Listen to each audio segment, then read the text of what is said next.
ஒரு நிமிஷம் பாப்பா மேல வரீங்களா கொஞ்சம் come to the stage comma வாங்க வாங்க வாங்க இன்னைக்கு வந்து ஸ்பாட்லைட் வந்து நாங்கன்னு நினைச்சோம் ஆனா வந்து ஜஸ்ட் ஒரு 5 மினிட்ஸ்ல உங்க நேம் என்ன அஸ்ரா தானே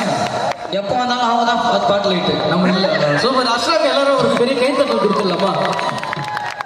சூப்பர் அஸ்ரா நாங்கள் இனிமேல் அப்போக்குள்ள அந்த தவறு மாமா வாசிக்கிறாரோ நீங்கள் வந்து எங்களை கவர் பண்ணிடலாம் ஓகேவா ரைட்டா குட் சரி ஓகே குட் சரி ரைட்